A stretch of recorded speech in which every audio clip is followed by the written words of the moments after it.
But when you introduce yourself, I guess now are you writer, TV producer, executive producer? Does lawyer come last? It's taken me 17 years to be able to say, if people ask, what do you do for a living, to say, well, I'm a writer. I would be invited to the kids' elementary school for career day, and I'd talk about being a lawyer, because it just feels a little precious to say you're a writer. You know, your contract, when you sign a contract on a TV show, they refer to you as artist. Oh, I get such a big kick out of that, because, can you imagine? But part of being a lawyer is to take on the identity of an attorney. That becomes who you are. And it took a long time for me to let that go. I practiced 10 years and 3 years of law school before that. And I love being a lawyer. I really enjoyed it. I really enjoyed standing up in court and saying, Jonathan Shapiro on behalf of the United States of America. It's a great job. God, it's hard not to find a writer in Hollywood. You know, it's go to any Starbucks, you'll see 10 of us. So it's, but yeah, sadly, for good or for ill, I'm a writer, and that's what I do. Encapsulate, give me your elevator speech describing Deadly Force. Give me the soundbite. Well, as a third-generation Angelino, I grew up on Raymond Chandler. I think noir and jazz and air supremacy are the three great things America has given the world. And I have read, I think, every noir that I'm aware of. It's my favorite type of writing. And it's always bothered me that women generally are not the heroes. They're usually the victims or the villains. And so I wanted to write a 21st century legal thriller noir with a woman at the heart of it. And I wanted to write a legal thriller in the John Grisham vein about sort of pulling the curtain back on what really happens in a case. So, write what you know. I was a federal prosecutor for 10 years in the Central District of California. Some of that time spent behind the Orange Curtain in Santa Ana, California, covering the Inland Empire. So I created a character named Lizzie Scott, who's an assistant U.S. attorney in the satellite office where I used to work for the U.S. attorney. She's a federal prosecutor. She's had 11 trials, and in Deadly Force, she is forced to take on the worst kind of trial, the one that every prosecutor wants to avoid, which is an excessive force case against a dirty cop. And Deadly Force is timely because as our nation struggles with things like Ferguson and with shootings all over the country, the federal government's involvement in prosecuting police officers is really front and center in a lot of people's minds. And so this book sort of reveals and uncovers why it is that those cases are so hard to bring, why so few of them are brought, why so few of them are won, but also looking at what the personal toll is on everybody involved in that kind of case. Deadly Force is a Lizzie Scott thriller. It's the first of a trilogy. The next one is called The Zealot Killer. It's about a fundamentalist religious person who commits a hate crime and the federal government's response. And the third one is about an espionage case. And the great thing from my standpoint about the Lizzie Scott thrillers, they're all based on cases I handled. Deadly Force is about the cases of police brutality that I prosecuted. The Zealot Killer is about an insanity defense that I had to deal with. And then the last one, the espionage case, I prosecuted a physicist for passing secrets to the People's Republic of China and then testified in front of the Senate in open and closed session about it. So I'm trying to mine my experiences and I hope make them entertaining. So is Lizzie Scott your alter ego? Or is Lizzie Scott? No, there is a character who's my alter ego. It's not Lizzie Scott. Lizzie Scott is a collection of a number of women in my life who I love and admire and fear. My parents have been married 60 years, and my father says the secret is that he has remained just slightly frightened of my mother, and you would understand why if you met her. So which character then do you who's you? Oh, I think you got to read it. You have to read it. I did. Oh, okay. Davy Berg, the guy who sits in his office reading history and doesn't want to do any hard cases. Handsome Dave? No, it's Handsome Jack. No, I'm not Handsome Jack. All right. Got it. There was a prosecutor when I was in D.C. whose nickname was Handsome Jack, and he was very handsome. And what I found interesting about that was just to watch how his handsomeness dictated his career, because jurors loved him. Every man wanted to be him. Every woman wanted to be with him. And there were good parts about that and bad parts. I would have thought there were just good parts. So, yes, if Handsome Jack, and he knows who he is, yes, this is somewhat based on him. Which came first, Ferguson and all the unrest, or let's wait for that to happen.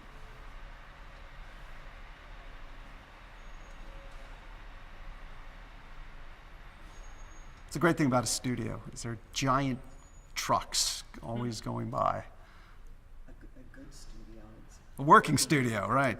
Got a good Chicago woman over here who owns half this studio. Oh, I saw that. Well, that's where we came to that, so, okay. So the impetus for the book, was it which came first? I always wanted to write about my experience prosecuting police officers, and in my first book, actually, which is a memoir called Lawyers, Liars, and the Art of Storytelling, Anchorwick Press. Be sure to buy it for Father's Day. Well, thank you. I have a chapter about the challenges that a prosecutor faces when going after a police officer, and it was based on a case where I indicted and prosecuted these two police officers who beat confessions out of suspects. And it's actually one of the only cases I ever had where my life was threatened over the course of it. So I've always been interested in that subject. Then one night I'm watching CNN with my kids, and we're watching the Ferguson riots, and my daughter says to me, "Why doesn't the U.S. Attorney's Office in Missouri prosecute that case?" And I started explaining it to her, and I realized nobody who was, a talking head was sort of talking about the reality of it. And that's when I decided I'd make Lizzie Scott's first case that case, because it requires that Lizzie do something she doesn't want to do, something that's going to put her career in jeopardy, but is a righteous cause. And if you know Lizzie, you know that's something that would really appeal to her. But you're not anti-police. On the contrary. In fact, I think it's so interesting.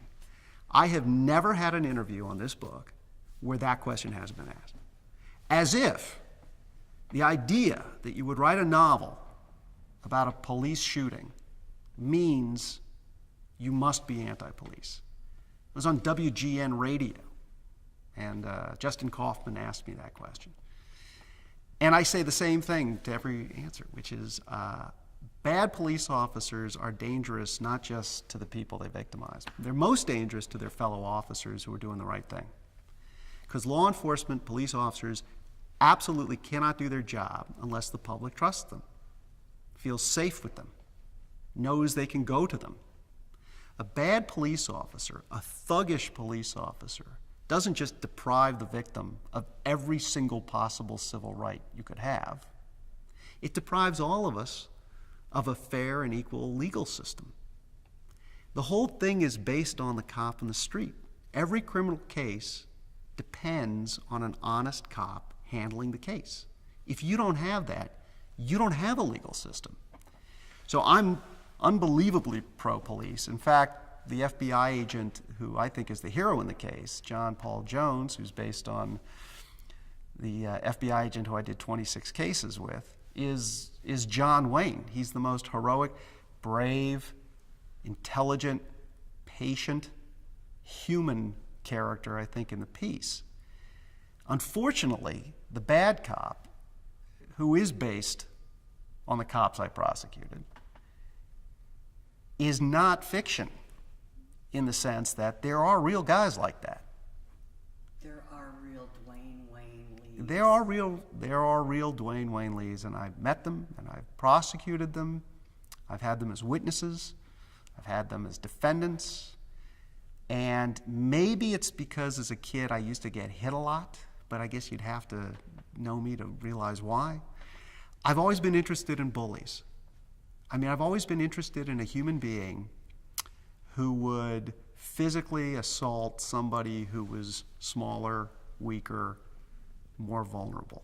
It's such the antithesis of what I would think a human being would want to be, particularly someone who had sworn to uphold the law and wear the badge, that I think they're worth study. And I think they're something that we need to deal with more in the United States. How do you account for the fact then that so many officers charged get acquitted? The guy this week in Baltimore, Freddie Gray.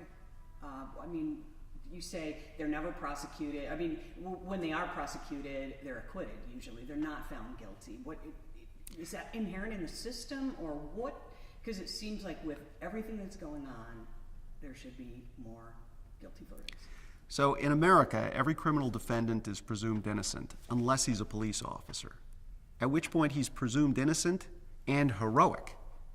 He starts with a tremendous amount of goodwill from the jury, who doesn't, as a group, want to believe that a police officer can ever be a criminal. It's an anathema to us as Americans. The idea that the people that we think of as heroes, whose service we salute, could actually behave like a bully with a badge. We don't want to think that's possible. Secondly, the law could not be more difficult when it comes to carrying your burden of proof. The police officer, besides being presumed innocent and heroic, is given every single possible benefit, to the point where it's a specific intent crime, where the police officer has to have acted in a way that the reasonable police officer in his shoes would have possibly been justified in using excessive force. And I don't call for changes in the law. I don't think the law has to be changed. I think our attitudes and understanding about what a police officer is supposed to do needs to change. Here's the third point, and the real reason I think, more than any other, I wrote Deadly Force. White, black, Latino, what every single victim of police brutality shares is poverty. If you're poor, you're more likely to be a victim of police abuse than if you're rich. If you live in Beverly Hills, you are less likely to be a victim than if you live in Compton. Poor, underfunded, badly resourced police departments who are not paying best and brightest wages and are not spending the money to train their officers and are not buying body cams have these problems. And so one of the reasons I wrote Deadly Force as a novel is because, having spent 16 years in television, I can reach millions of people with fiction. Whereas if I wrote a great law review article, I might reach a handful of influential professors who might then write their own law review articles. This is a great medium for reaching people and changing hearts. It's not propaganda, it's not agitprop. But I think it's important. If you have the ability to tell stories that have meaning and make people think, then you should do it. When you talk about reading books, millions of people will read it, but clearly it was written. I mean, what do you have to do to make it a screenplay? Basically, not much, except reformat, right? I mean, or a Amazon series. Right. It's like that. You can reach even more people with the media. Well, we live in this wonderful and strange 21st century media market, which is so different than when I started 16 years ago. You know, I was on a TV show that they canceled because it only got 9 million viewers. If you had a show now that had 9 million viewers, you'd be on the cover of Time magazine. The viewership has splintered and fragmented, and we're all watching whenever we want through whatever media we decide to use. It's gotten to the point now where there's so many outlets for new material that you are better off writing a novel and adapting it than trying to sell the idea directly. You're a Chicago person. I think one of the cattle greats, was it Horner said, "We use everything but the squeal." That's what story content is now. First you write it as a book, you hope to adapt it as television. If that doesn't work, or it does, you try to get a graphic novel from it, you do a radio play. Deadly Force is available both in print, but also on e-services. The audible.com version is terrific. So we're living in this really exciting time. I don't know that I would have been able to sell Lizzie Scott as a TV series without the novel. So you raise an excellent point, which is it almost reads like a screenplay. I have to say that has more to do with the fact that I decided to write a noir than anything else. Raymond Chandler, Dash Hammett, all of those guys, James Cain, they were writing as much for the screen as for readers. Noir is by nature a visual style that reveals character through action. Film is a visual media that reveals character through action. The marriage of noir writing and film couldn't have been more natural, and it's why all those guys worked for the studios at one time or another, and why all those books have been adapted countless times. By the way, if lawyers wanted to be better writers in their legal briefs, they would read noir. They would read Raymond Chandler. They would read Dash Hammett. They would read how fact patterns are presented in a pithy, cogent, exciting way that absolutely make you feel that Sam Spade and Philip Marlowe are heroes. So what's the difference between writing for print versus writing for the screenplay or for TV series? So I got 133 people working on this show. If I write a bad script and we get canceled, they're out of a job. If I write a novel and it stinks, I'm just embarrassed. So I find the pressure of writing for television much different, right? The average 1 hour of television, which is actually only like 50 minutes on the network, on Amazon, thank gosh, it's all of 58 minutes. The average budgets are $2 million per episode.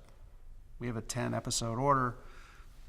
That doesn't count all the promotion. So we're talking tens of millions of dollars. And it all depends on the script, right?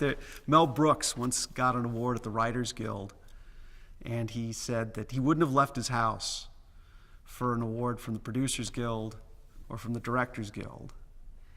But nothing works without the script. And that may be why writers are so crazy, but it's a lot of pressure. Whereas writing the novel, writing Deadly Force, was a complete joy. I had no network notes, I didn't have to worry about casting, and I could write it just the way I wanted. And I think that's why it's my second book, but I can see that writing books is something I'll be doing the rest of my career. Gotta get all of these.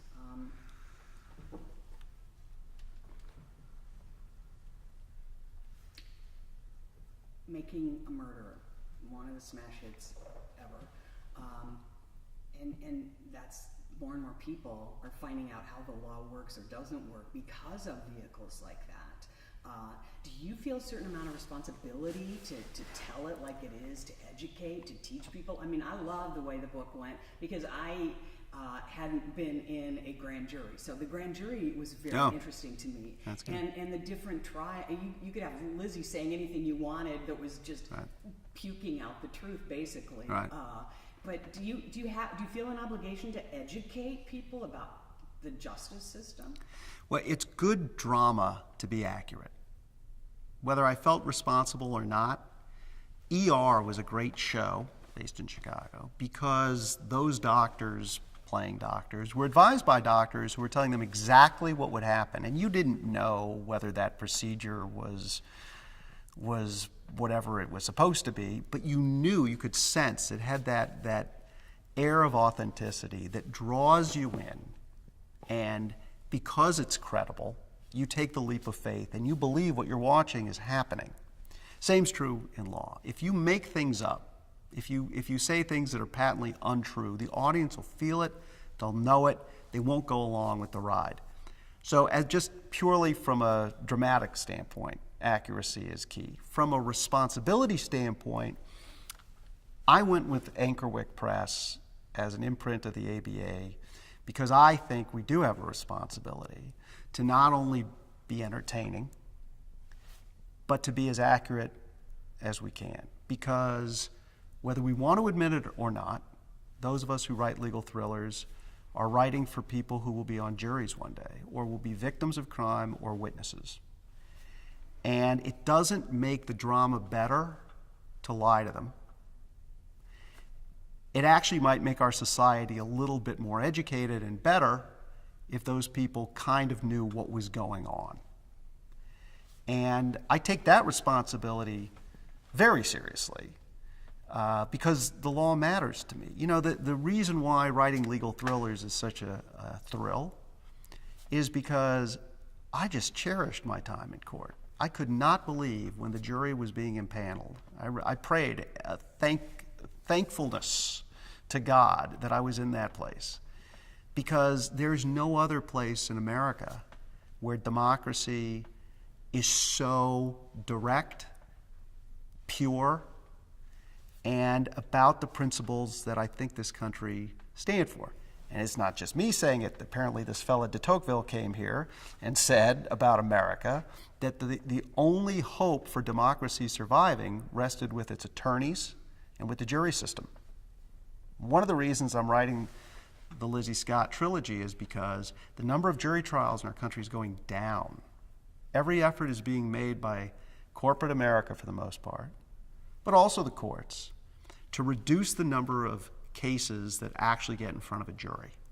And I think that's the worst trend in America today. That's even as we live in a time of the current presidential election. What's happening in counties throughout the country that can't afford to have jury trials, or have people who are prevented from going to trial because they've signed an arbitration agreement, is terrible. And lawyers ought to stand up and say something about it. Yay. That's a great angle.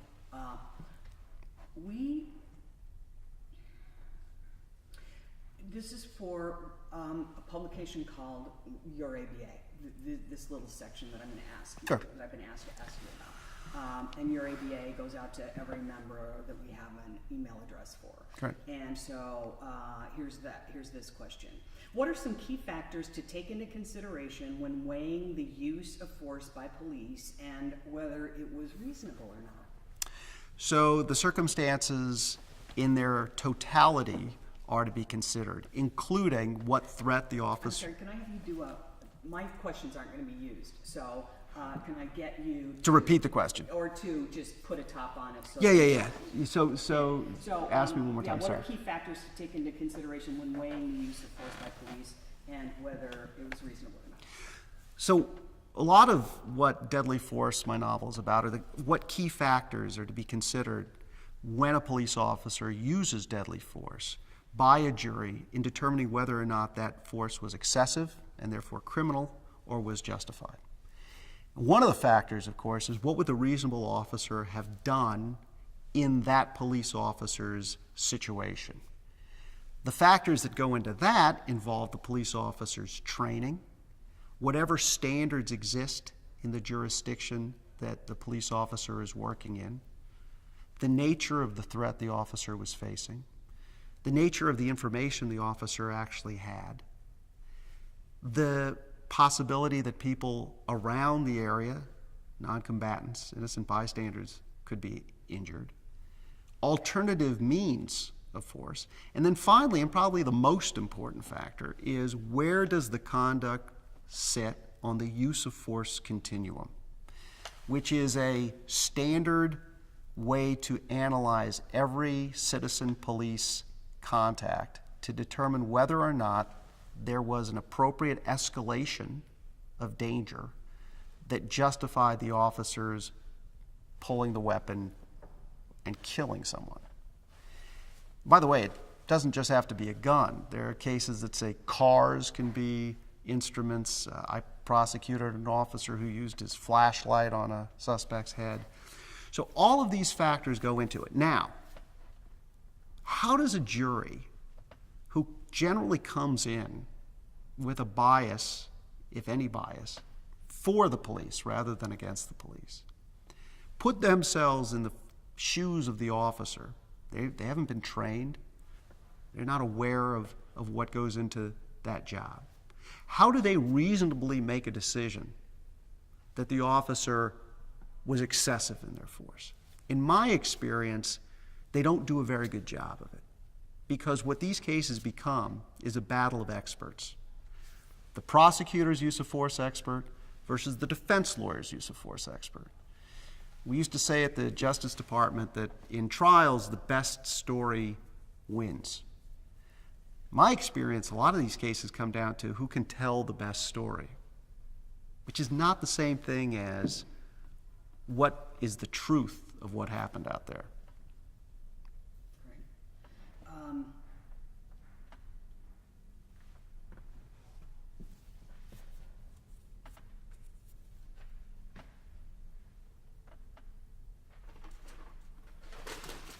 I think we already answered why so few prosecutions of police to begin with. You know, I just read a study that said that out of the incredibly small percentage of excessive force cases that ever get looked at by the Justice Department, 96% are cleared. Now, 4% actually in the criminal justice system seems like a lot, except, again, such a small number of those cases ever get looked at by the Justice Department. At least one presidential candidate has said that we ought to have a national review of every police shooting case in every jurisdiction by the Justice Department to try to begin the process of establishing a baseline standard of conduct. I don't think that this candidate is necessarily going to be his party's nominee. And I don't think it's going to be something we're going to see in our lifetime. The reason I wrote Deadly Force as a novel is because I think we ought to move toward that sort of a standard. I think there's far too much diversity in what constitutes appropriate police conduct in this country. I think your chances of being treated justly depends on where you happen to be living or where you happen to drive through. And I can't think of a more subjective, unfair means of applying deadly force than having it depend on where you happen to be at a given moment and whether or not you're rich or poor. Or black or brown. It's the Black Lives Matter movement has done a lot of good in this country by bringing the issue to the fore. I have to tell you, in the state of California, more Latino people were victims of police violence than African Americans. And I'm always concerned when any group begins to protest, particularly if they protest violently, for a specific verdict in a specific case. That kind of makes a mockery out of the legal system too, which is not to say that Black Lives Matter is wrong. The history of police misconduct towards the African American community is as long and as sad as the history of race relations in this country. What we do know is communities that have community policing and are in the communities before there's a problem have much greater success in preventing these kinds of injustices. Bravo. Goliath. I mean, now we can talk about it.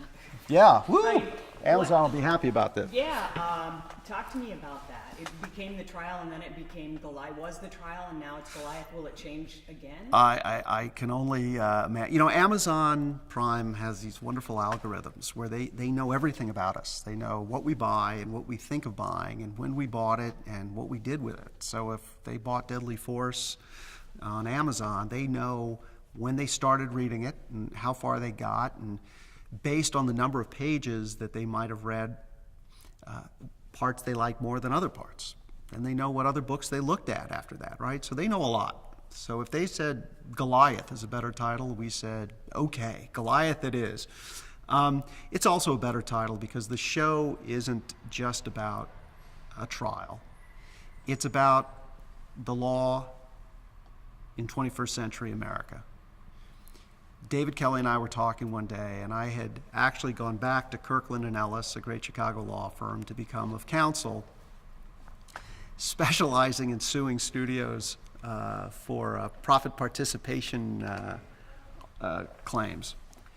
And I hadn't really been at a law firm ever, and I hadn't really practiced law. I do political asylum cases for public counsel, but this was really me getting back into law after a 15-year break. The firm, the law, the practice had changed so much. The paperless environment, the nature of discovery, the use of computers to speed the process, the costs, the efforts to reduce the number of trials, the backlog in civil court, that I said to David, we haven't really done a law show since Boston Legal, and if we did a law show now, it'd be totally different. The issues would be totally different. And he said, well, let's do one. So we went to Amazon and we said, we want to do a law show unlike any other law show we've ever done. We want it to be one case, not criminal. We want it to be about corporate America. We want it to be about America's military involvements. We want to talk about the ethics of the weapons industry. We want to talk about what a trial does to every single individual who's involved in it, from the clerk to the judge to the lawyers to the witnesses to the clients. And we want to spend the time so that by the time you get into court at the last fifth of the show, you're invested in every single part of that case. The way the People versus O.J. Simpson did that, the way I think Making a Murder did that. And Amazon said, great. And we wrote the script, and Billy Bob Thornton and William Hurt, Maria Bello, Molly Parker, Olivia Trilby, Harold Perrineau, just, Academy Award-winning actors and eager to participate. And, we're in the midst of shooting number 5 right now. All the scripts are written, which from a writing standpoint is wonderful. David Kelly and I wrote them all. And it's the best show I've ever done, bar none. America may love it or hate it, but they're not going to get better from me, except, God willing, next season. But it's every single thing we wanted to say for a long time, David and I, about wealth and power and law. And I hope people watch it and are outraged and entertained. Great. Anything else? How many episodes? So we're doing 8. We were going to do 10, and it's really interesting. And they are an hour? Each one's an hour, so it's an 8 hours. It's an 8-hour series. Let's do some wider shots from here, basically. And is there anything else we need to know about it? No, I think lawyers need to know about watching it, or I hope lawyers will see in it their lives now. I hope, David Kelly created Ally McBeal. David Kelly has written and created the most iconic, I think, law characters on television. L.A. Law, The Practice. Nobody is doing the kind of show about lawyers that we're doing, because nobody's really talking about what the vast majority of lawyers do, which is civil cases, and the justice or injustice that occurs because you either have money or you don't have money. What corporations can get away with, and the, I think, troubling relationship between the government and private corporations. So I hope they'll watch it and see their lives. I hope they'll see parts of what they're dealing with, and I hope they'll watch and see things that make them glad they went to law school, and maybe challenges them to pursue other kinds of cases. Is that too much to ask? Listen. That's great. One more question. What do you think lawyers should know about you and what you do and the way you do it, and television and writing, and everybody wants to grow up to be John Grisham, and right. Soon they want to grow up and be Jonathan Shapiro. They should hope for more. What I would want other lawyers to take away from this is that I am their brother. I love being a lawyer. I guess you have to have a father who was a furniture salesman, whose dream was to be a lawyer, and who used to take me on the territory, and we'd stop in courts to watch the cases, to fully appreciate how great it is to be what de Tocqueville considered the front line of protecting democracy. And I'd like us, as I said in my first book, Lawyers, Liars, and the Art of Storytelling, to tell our stories, because I think we have great stories to tell. And I think that lawyers ought to reject the stereotypes and the jokes, put up with them, share them if they're funny. But I think we do a lousy job as a profession celebrating who and what we are. I think if America is a great country, it's made great by its lawyers. It was built by its lawyers. The Constitution was written by its lawyers. For the most part, it's been governed by its lawyers. When it came to civil rights, when it's come to equality for women, when it's come to the protection of the weak, it's happened because of lawyers. If you get arrested on a DUI, you're going to want one. And we ought to celebrate that more. Lawyers are the only group of people who will take any argument and fight like hell for it, accept an argument in their own favor as a profession. And yeah, I feel strongly about that. So that's sort of what this show's about.